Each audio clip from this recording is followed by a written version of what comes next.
শীতের শুরুতেই আমাদের পাহাড়ি গ্রামে আজ আমরা চাল কুমড়ো দিয়ে বানিয়ে ফেলেছি দারুণ স্বাদের মোরব্বা। কিভাবে? চলো দেখে নেওয়া যাক। সবচেয়ে আগে বাড়ির জংলা থেকে তুলে আনি সবচেয়ে বড় চাল কুমড়োটা। এরপর এর উপরে শক্ত খোসা আলতো করে ফেলে দিই, যাতে খোসার তেতো ভাব মোরব্বার মিষ্টতা নষ্ট না করে। এবার ভেতরের বীজ সরিয়ে কুমড়োটাকে সরু সরু ফালি করে কেটে নিই।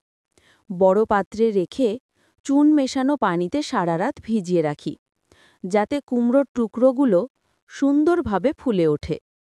সকালে সেই পানি ফেলে দিয়ে বারবার পরিষ্কার জল দিয়ে ধুয়ে নিই, যতক্ষণ না বাড়তি চুন পুরোপুরি বেরিয়ে যায়।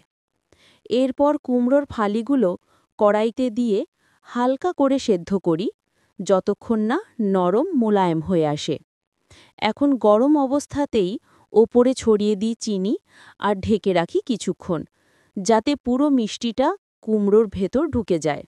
তারপর কড়াইতে ফেলে হালকা আঁচে নাড়তে থাকি, যতক্ষণ না শিরা শুকিয়ে কুমড়োর গায়ে জমে ওঠে হালকা চিটচিটে দানা ভাব আর হয়ে ওঠে মোচমোচে মোরব্বা। তোমাদের কাছে ছোট্ট অনুরোধ, ভিডিওটা লাইক করে চ্যানেলটা সাবস্ক্রাইব করে রেখো আর কমেন্টে জানাও শীতের কোন মিষ্টি তোমার প্রিয়।